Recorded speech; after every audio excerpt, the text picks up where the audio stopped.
धनबाद में शिक्षा और ज्ञान को बढ़ावा देने की दिशा में एक बड़ी पहल की गई है। शनिवार को सिम्फर ऑडिटोरियम में आयोजित पुस्तकालय से समाज तक एक पहल कार्यक्रम में उपायुक्त सह जिला दंडाधिकारी आदित्य रंजन ने धनबाद में 10 मॉडर्न स्मार्ट लाइब्रेरी और एक डिजिटल लाइब्रेरी के निर्माण की घोषणा की। राष्ट्रीय पुस्तकालय मिशन, संस्कृति मंत्रालय, भारत सरकार और स्कूली शिक्षा एवं साक्षरता विभाग, झारखंड सरकार के संयुक्त तत्वावधान में आयोजित कार्यक्रम का उद्घाटन उपायुक्त ने दीप प्रज्वलित कर किया। इस दौरान उन्होंने छात्रों को किताबों से जुड़ने और पुस्तकालयों का अधिकाधिक उपयोग करने का संदेश दिया।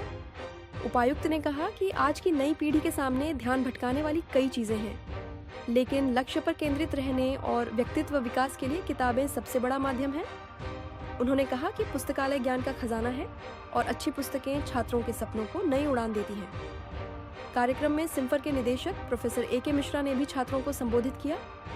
उन्होंने कहा कि पुस्तकें इंसान की सबसे अच्छी मित्र होती हैं और सोशल मीडिया की भ्रामक जानकारियों से बचते हुए छात्रों को पुस्तकालयों से जुड़ना चाहिए। पदाधिकारियों ने बताया कि मास्टर सोबरन मांझी राज्य पुस्तकालय में एक साथ 300 लोगों के बैठकर अध्ययन करने की सुविधा है।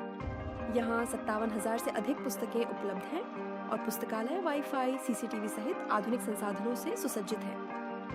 कार्यक्रम के समापन पर उपायुक्त और सिम्फर निदेशक ने छात्रों को पुस्तकालयों से जोड़ने के उद्देश्य से जागरूकता रथ चलो चले पुस्तकालय को हरी झंडी दिखाकर रवाना किया। रिपोर्ट अजय कुमार गुप्ता, समाचार express, Jharkhand, 24x7।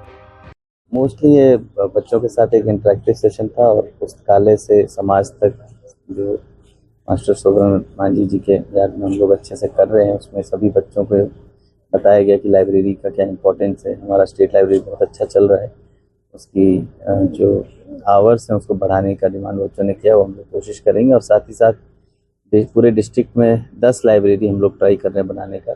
Master Sobran Manjhi जी के नाम पे ही कोशिश करेंगे उसको रखने का और विभिन्न कॉलेजेस में उनके हिसाब से नाम रखेंगे और कोशिश करेंगे कि सभी लाइब्रेरी 24 घंटे चले और उसका संचालन का भी जिम्मा हम लोग डिस्ट्रिक्ट एडमिनिस्ट्रेशन से करेंगे। और एकदम मॉडर्न स्मार्ट लाइब्रेरी बन रहा है, उसमें डिजिटल लाइब्रेरी की भी एक सेपरेट व्यवस्था होगी और सभी रीडिंग चेयर्स में separate dedicated light, free wifi, free water, electricity, drinking water सब कुछ रहेगा।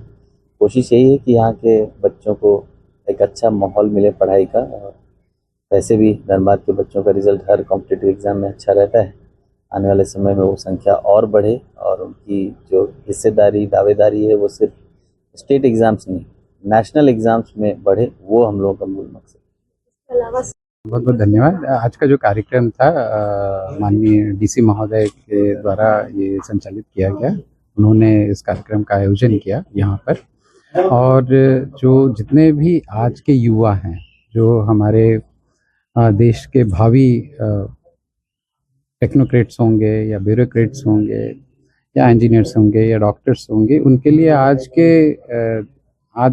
जो सबसे बड़ी समस्या हो रही है कि वो क्या पढ़ें, किस दिशा में जाएं। वो थोड़ा सा जो डिजिटलाइजेशन या इंटरनेट की जो बहुतायत में उपलब्धता है, तो कहीं भ्रमित होकर रह जा रहे हैं। तो ये जो पुस्तकालय जो आज का कार्यक्रम हुआ, जिसमें पुस्तकों का महत्व और पुस्तकालय का महत्व और वहाँ पर उपलब्ध जो रिसोर्सेस है उनका महत्व, क्योंकि ये जो युवा छात्र हैं या युवा शक्ति हैं देश के और हमारे प्रदेश के, उन्हें एक दिशा दिखाना बहुत ज़रूरी है, एक सही दिशा जहाँ वो अपना योगदान दे सकें और सकारात्मक योगदान दे सकें अपने राज्य का, अपने ज़िले का और अपने देश का भविष्य में, देश के उन्नति में जहाँ योगदान दे सकें। ये बहुत बड़ी आवश्यकता है और मैं मीडिया हाउसेस से भी आग्रह करूँगा और पूरे जो यहाँ का एकेडमिक इंस्टीट्यूट्स हैं कि वो अपने स्टूडेंट्स को प्रोत्साहित करें ताकि ज़्यादा से ज़्यादा समय वो पुस्तकालयों में दें जहाँ वो